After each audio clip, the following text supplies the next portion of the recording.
Hello everyone, this is lecture 2. Today we're gonna introduce how to play with images. It's a process called image processing.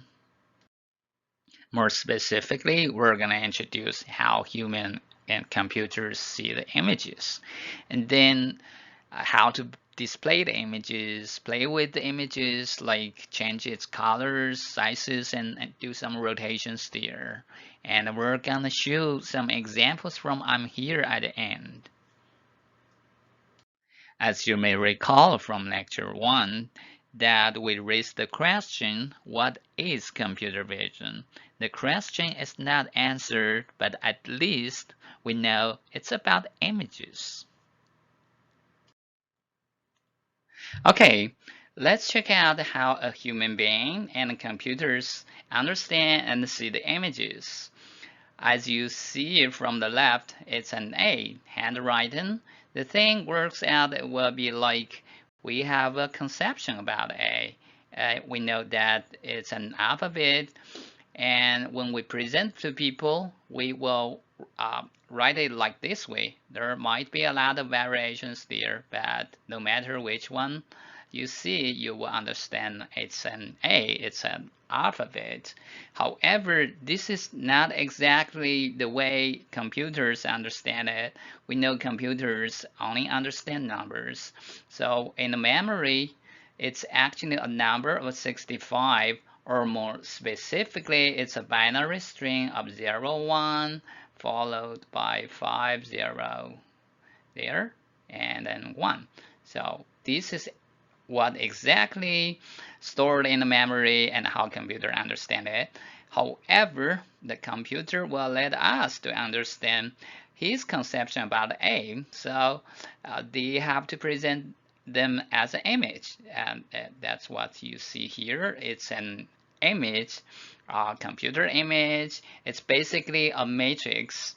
We will use the black and white blocks to present the A, and more specifically, it will be something like this, 0, 1, 0, 1. So this is actually the image understanding of the computers. You will see that there is a big gap between our conception about A and the computer's perception about A.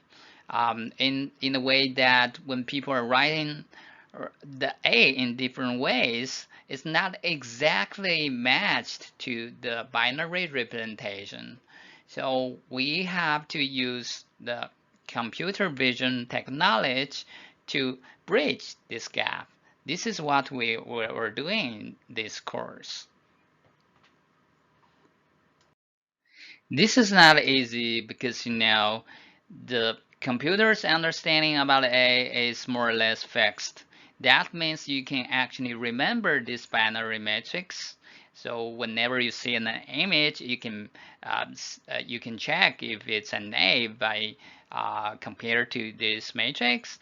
However, in humans' understanding about the images of A, even we can store this image as 0 and 1 strings or matrix as well by putting those with 9s, with 1, and the other places, background places as zeros.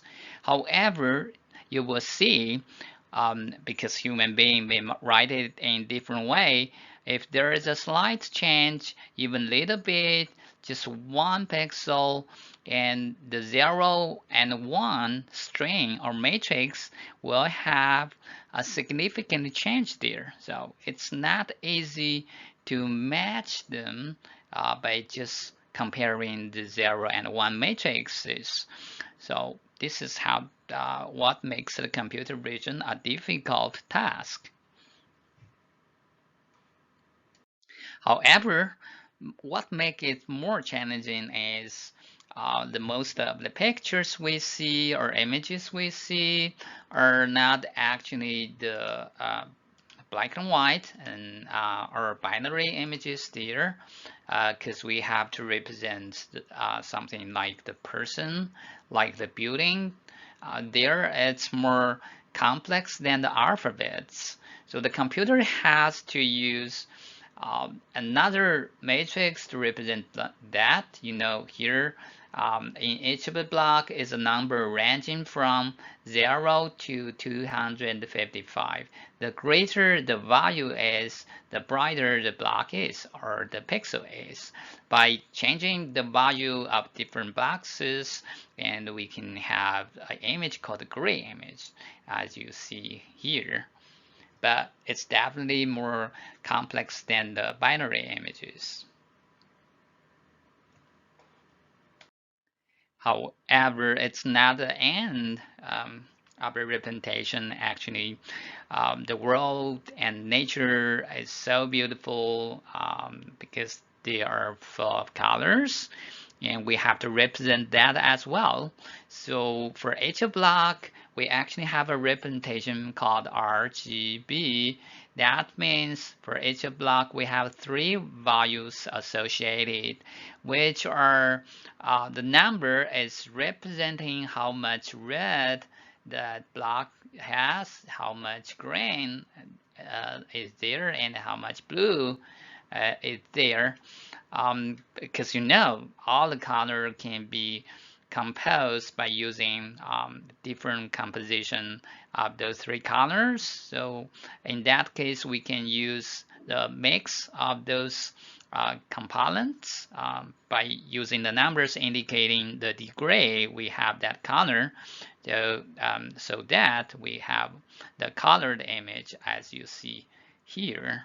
But it's definitely much more complex than the binary images again. This is another representation of that image, the colored image. There are 3. It is actually composed of 3 sub-images. Each of them, you can consider them as a gray image, representing the R component, G component, and B component, and we call them channels. So an image, a colored image, is actually matrices, 3 matrices actually. If you put them together, you can consider them as cubic, or sometimes we call them tensor. And this is an image, and this is an image with that girl. And actually, there are 3 channels there representing the R, G, B there. It's a tensor, or it's a cubic. You can think of it that way. Okay, we have introduced a lot, and let's stop the chit chat and get to the real stuff. So let's play with the images. Okay, to begin with, we will use the Google Colab as a tool for introducing those stuff. So it's quite easy actually if you have a Google account. If you don't have, you can register one. It's free of charge. Then you sign in at here. Then you're all set. You have the tools ready. You're ready to go. But before that, let me introduce a little bit what the images are. Actually, the image formats are, usually we have images of BMP images. It's actually stored in the memory like the way I have introduced as matrices. I mean, for the colored image, it's a tensor, a cubic, and BMP images store the 3 values of RGB for each of the images there. That's a format, and sometimes you probably have the JPG or JPEG. It's actually a compressed version of this representation. You can think of the BMP version.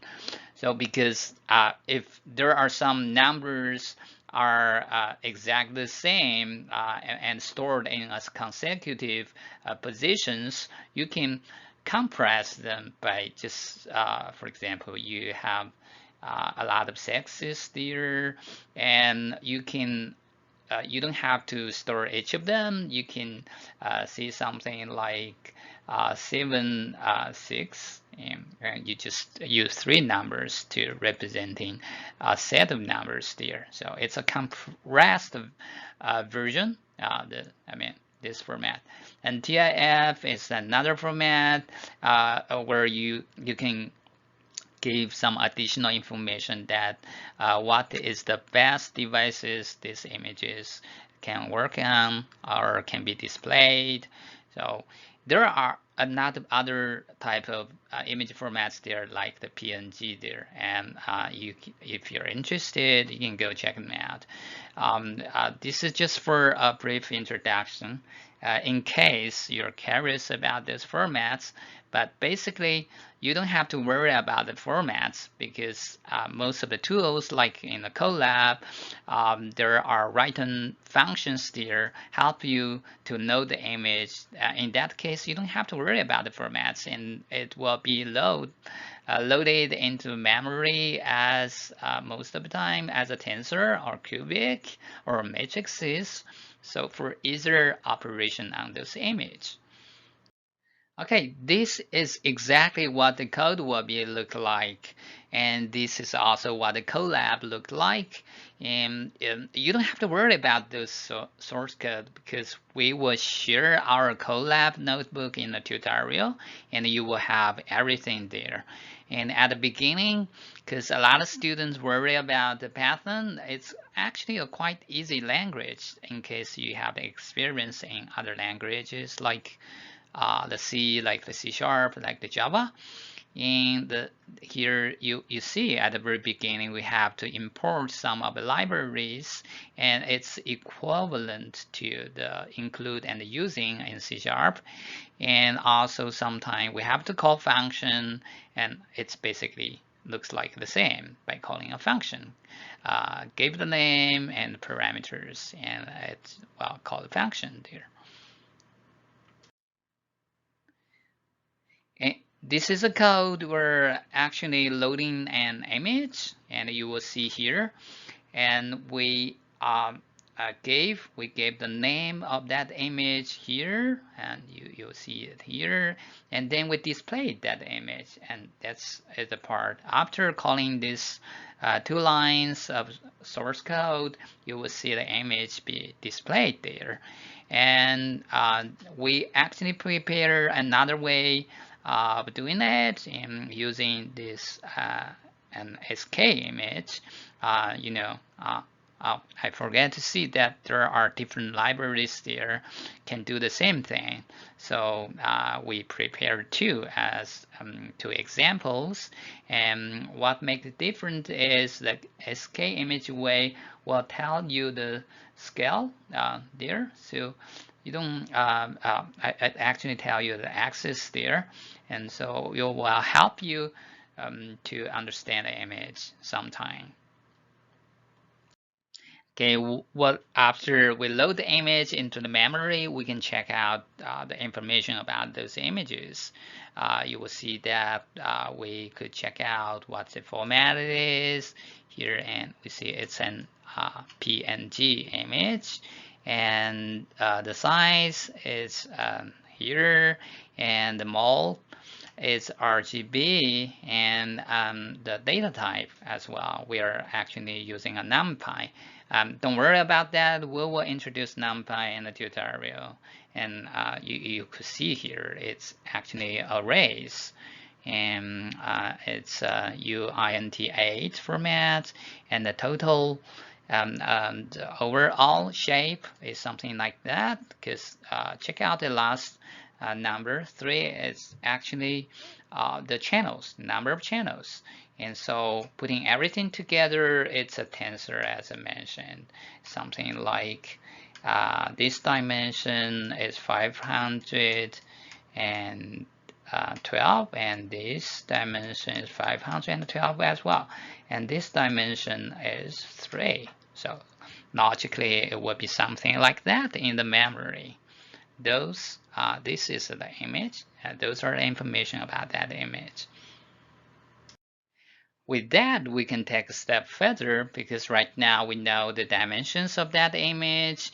So we can display each of the components of or each of the channels of that image. You see here where what makes different is the last number here. For the first one, we're using the 0. For the second one, we're using the 1. And for the third one, we are using the 2. So it will give you something like the R channel, like the G channel and the B channel. As I mentioned, there are matrices, and for each of them, it's actually an gray image, and as you see here. But what kind of information those channels are telling? Um, it's actually, you will see that that our channel is much more brighter than other two channels.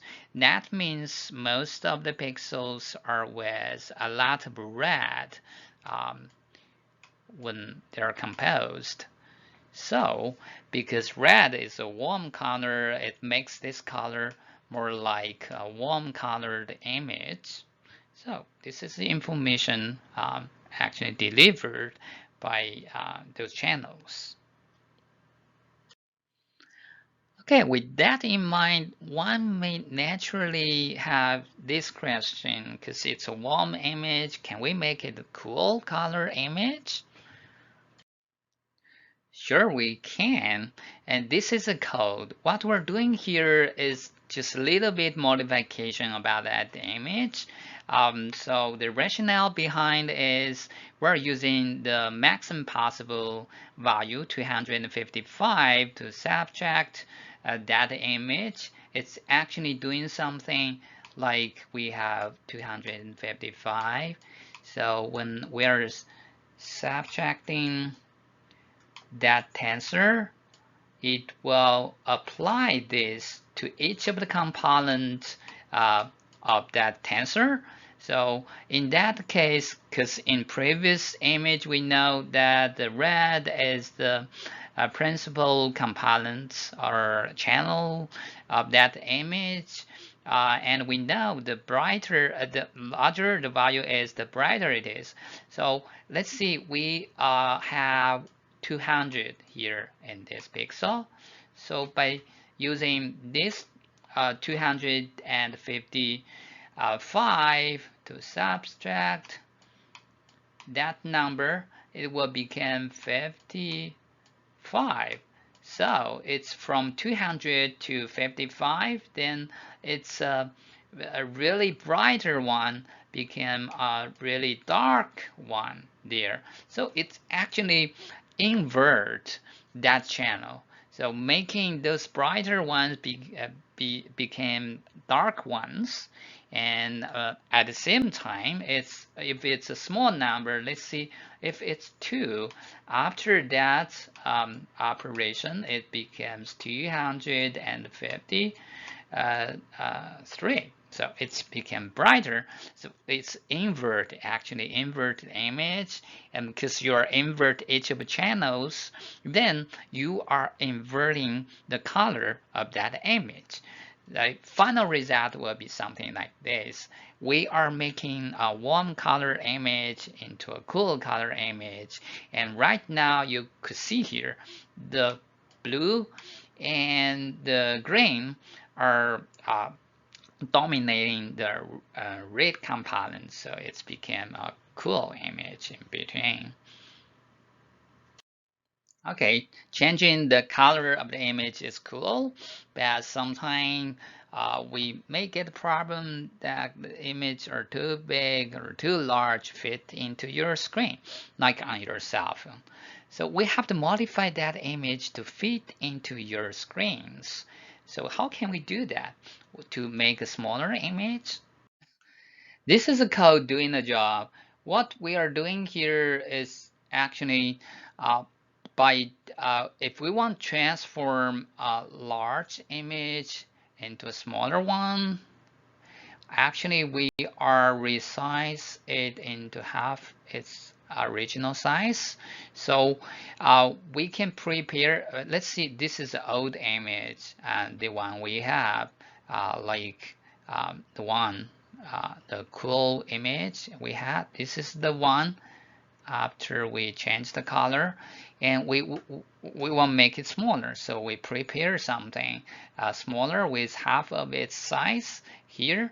So then for each of them, for each of the block, we are about to pick the values from the corresponding pixel of the original image. So for each of this position, we can represent its coordinates as I and j. I represents the rows and j represents the index for columns. So we can iteratively pick the pixel from the original image. So what we are doing here is when we are picking values for I and j, we find the place of 2 plus 2i and 2j from the original image, and this will be used as the coordinates of the pixel in the original image. So what we are doing here is, for example, we have looking for the values for the first row and the second column of this new image, and finally we're taking the value from, because we have a 2, we times 2 here, so it's 2 and 4. So we are taking value from the place 2 and 4. So let's check it out. If we are taking the value here, so we are looking for value for here, and we're taking it from here. So we're looking for value from here, we're taking it from here. We are looking for a value from the center of the new image, we are picking it from the center.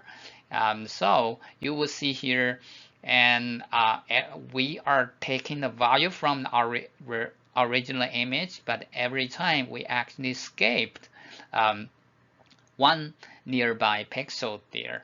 For example, when we're taking the value for 1 and 1, 2, we're taking it from 2, 3, but we have escaped the surrounding pixels of the original image, we are escaping the 2, 3, we're escaping the 3, 4, we are escaping the 3 and 3 pixels of that original image. So we have escaped a lot of pixels from the original image to make new images here. So this is the code are doing the job. You will see here we have full 2 for loops there by iterating I and j in the range of the new width and height of the new images there. And then every time we are taking the value from the old images, and as I have introduced, this is old image and this is a new image. The new image has a size smaller than the original one, and as calculated here, we are divided them by 2. So we have that smaller, and use by multiply with 2. We are picking the value from the old image, and we are escaping a lot of images there, so make it size smaller.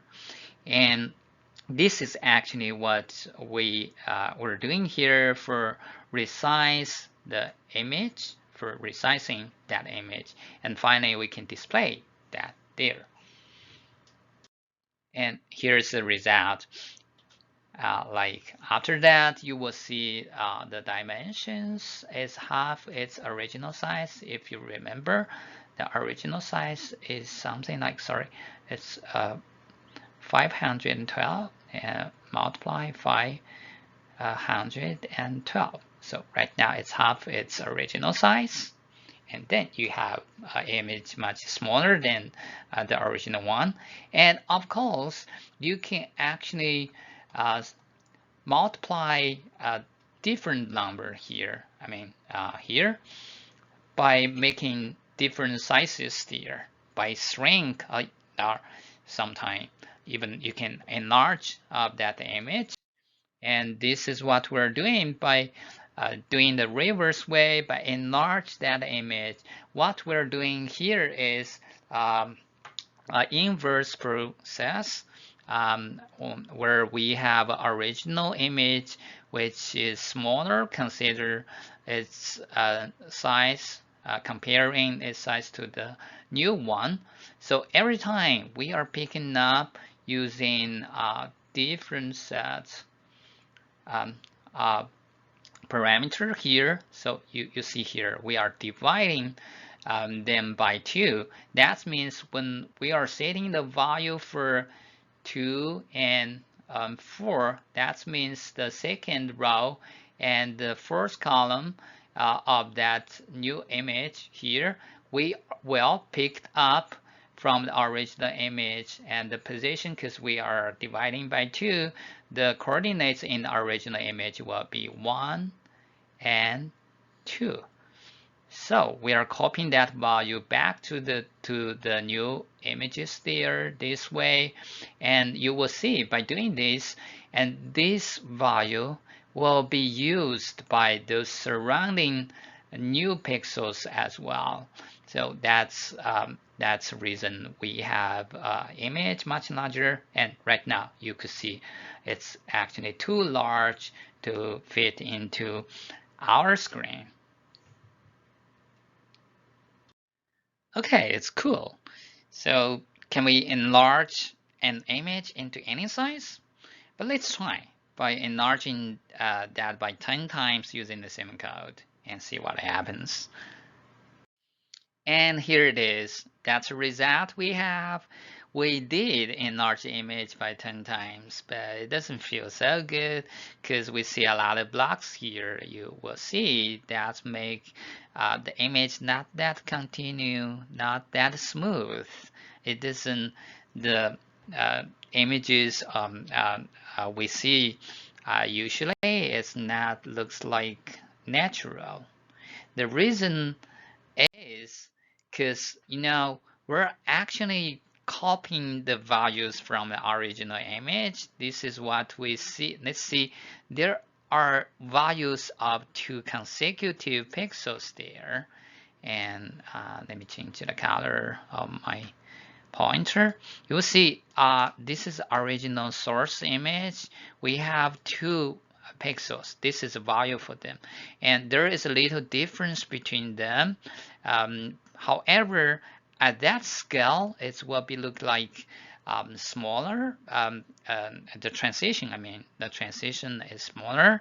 So, and then when we are enlarge that image by 2 times, you will see the difference between them is more obvious, but might be acceptable. However, when we're enlarging them by 10 times, this is what you see. The difference between them is so obvious because each of the value, was by was enlarged by 10 times, and it's so obvious to see the value of them. There's a big difference of those 2 blocks because, or in other words, the difference in the original image is just about 2 pixels, but right now it's about 2 blocks there. That makes the difference more obvious, and that's the reason you have those blocks there, and originally they are just 2 pixels. Okay, that problem can be solved by so-called image interpolation. So the idea is when we're picking up for a specific pixel, the values for a specific pixel, we can actually referring to its distance to each end of that 2 value. That means it works like something like, let's see, originally we have x1 and x2 as two values for the original pixel, and we set them to each end. Like here is x2 and x1 is here. So we want to make something like when the pixel is closer to x1, it's more like x1. That means the contribution of x1 will be greater. And in case it's closer, like it's here, we want it make it more like x1. In that case, every time when we're setting the value for a pixel in between these two ends, we use a combination of a x1 plus the b x2.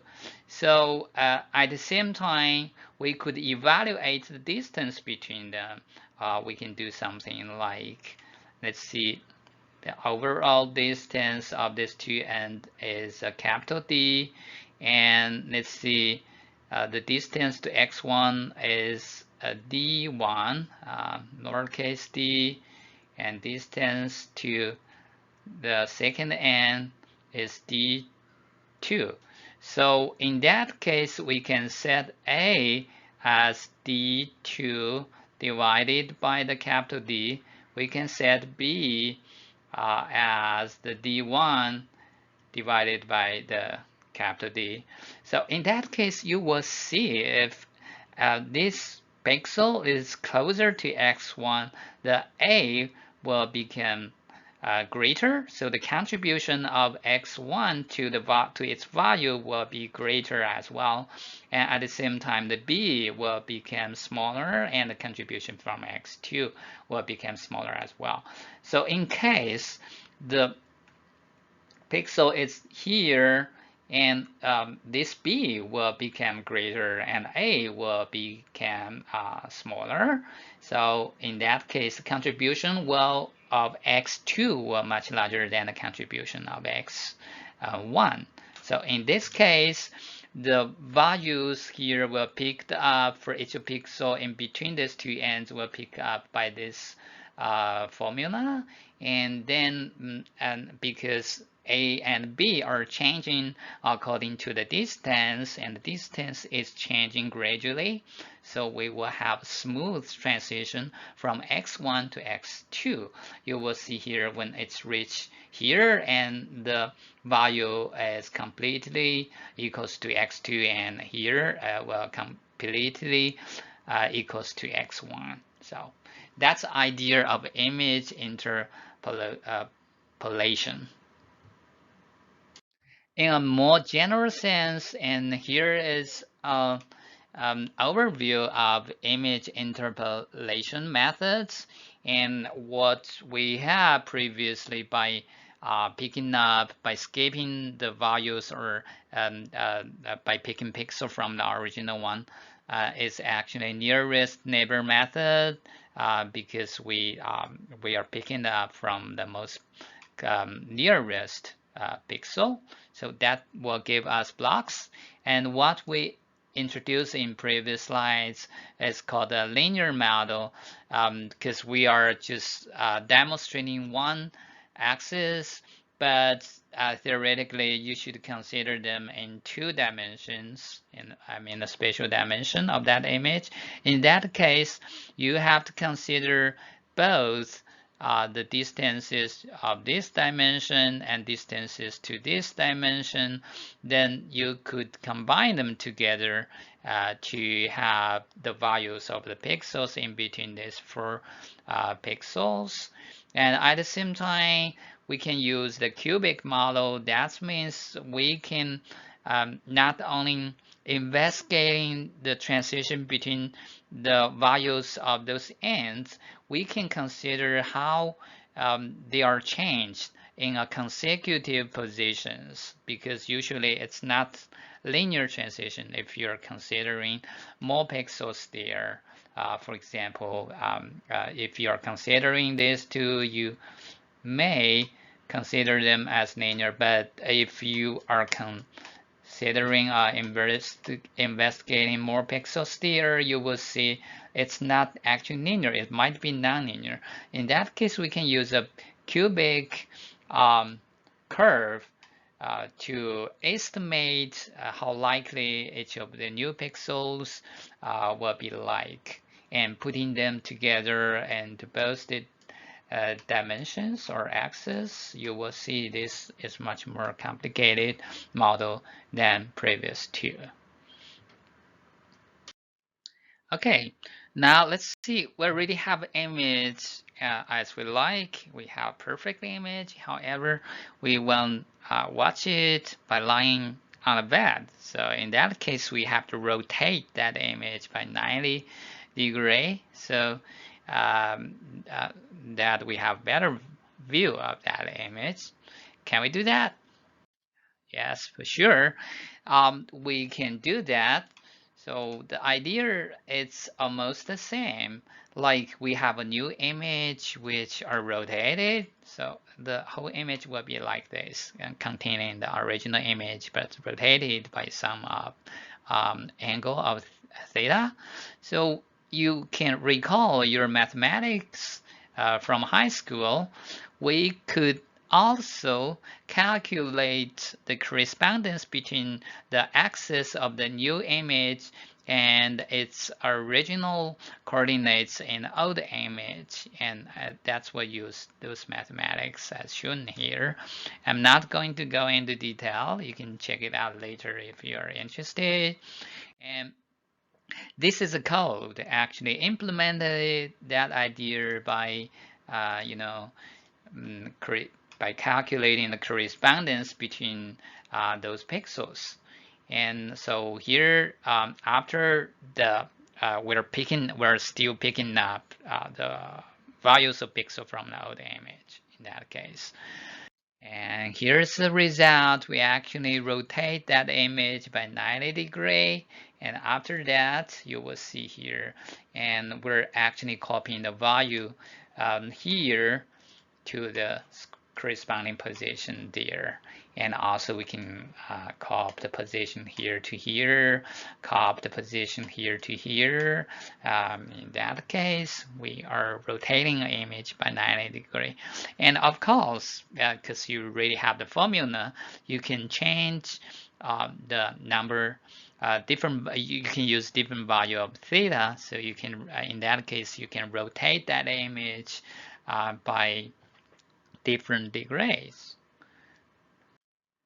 Okay, actually, what I want to see is what we have presented so far are called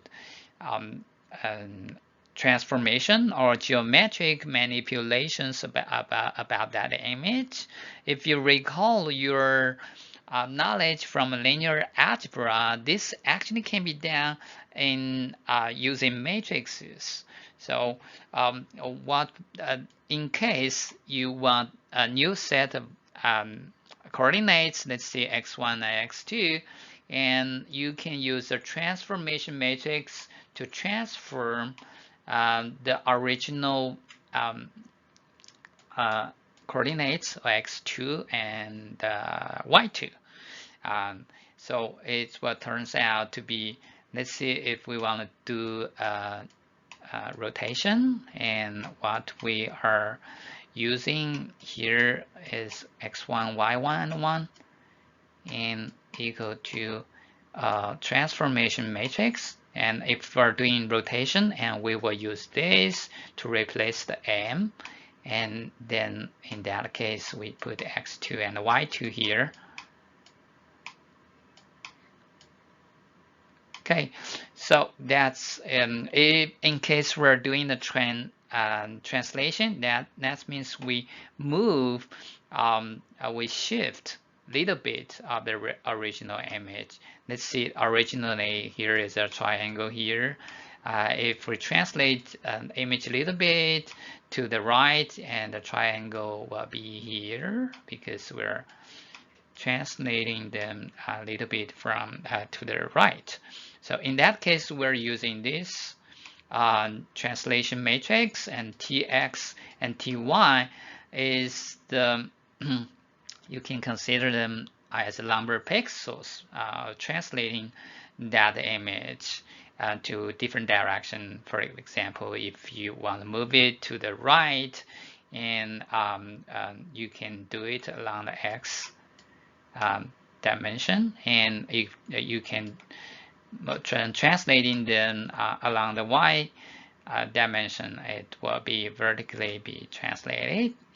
And scaling is about resizing that image, and you can put the ratio of that resizing. For example, if here is 2, that means for x dimension, we want to enlarge that by 2 times.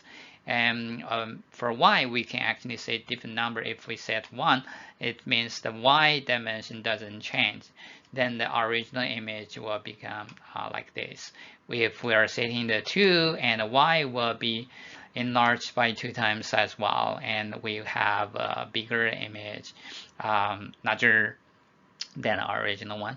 And of course, we can shrink that image. For example, if we set here as a 0.5, will be shrinked by half its original size. And if we're setting this xy as 0.5, and it will be shrink as a much smaller image like this. So, and this is putting everything together, and I think it's much easier to do using those matrices. It's more convenient. Okay, after here, I should say congratulations, because you just have grasped the basics of image procession. However, actually, there are much easier way. And I mean, those rotation, translation, resizing actually has been implemented in different libraries, like in OpenCV, that means the CV2 here. And you can do that by just calling the function. For example, by rotating them, you call the rotate function, and it will give you result like this. Here, exactly the same like what we have done. And also, you can put it upside down by flip it using the flip function. And also, you can actually modify the color by transform the original image into black and white image like this by calling the thresholding function. And also you can do the resizing with different ratios for these two axes, and so it will give you some images like this. So this is much easier to do, right, rather than implementing them by ourselves. So the reason I haven't told you is I just want you to understand from inside out about what's happening there. So it would be better to implement them by yourself. So you will have a better, I believe you will have a better understanding about those images there. And later, when you get familiar with those concepts, you can just call the functions in your application. You might also, in between, you might have the question that why we have to learn this? Because we have seen a lot of fancy stuff in the lecture one. We are attracted by that one, but now you're giving us those very fundamental stuff, and sometimes involving a little bit of the mathematics. That's what I hate. The reason is the image processing is actually um, um, one step you have to take. It's usually called image pre-processing. In case that you're interested in using the computer vision with machine learning, those techniques will help you to prepare your image for those model training and the machine learning, either the traditional machine learning or deep learning way, which we will introduce in the future. The reason is usually the model the machine learning model are very sensitive to a lot of conditions, and this is one the example that the same object exposed in different illuminations. So as I have introduced at the very beginning, computer knows about only the numbers, and think about that. On a little bit change of the illumination will cause the matrix the with numbers has a significant change. So in that case, your model is not easy to learn patterns from that image. If we can do some image precision to reduce such kind of illumination variance, so your machine learning model can learn the patterns in better ways. So this why we have to learn those image precision stuff, and it will help your model training later for sure. And also, that different devices actually capture the image in different way with different color, like you have seen here, the digital camera taking the photos for the same baby, but it has been represented in the computer in different way. And in that case, um, we actually the difference between them, we call them sensor gap. And once you have two significant sensor gap there, your model will be confused what the baby will be look like. For example, those two are with more natural color of skins, the others are not, and your model will be confused what the skin will be like, and or which part is the skin of that baby if your model is actually biased by those sensor gap. And also for other medical images as well, you will see the color changes a lot, the patterns change a lot as well. And there you can actually use the image precision method to deal with such kind of problems before you use the image for training. And also image rejection is something like you have to match two images there, let the corresponding part align to each other. So like here, here, and you have to use the image precision to do that. And so anyway, it's quite important for and actually, we have example collected by ourselves through our application of IMHere, which we have demonstrated in the lecture one. And we got a lot of image from you guys, and you could see here, and those are the images you uploaded. Some of them are pretty large, and we have to reduce the size, and you can use the technique we teach today by resizing them to and also you could see the images you uploaded definitely with another variance there, and some of students are uploading irrelevant images there, and those things has to be dealt with before you start the training. Okay, that's all for today. Thank you for joining us, and that's all for today. Bye bye.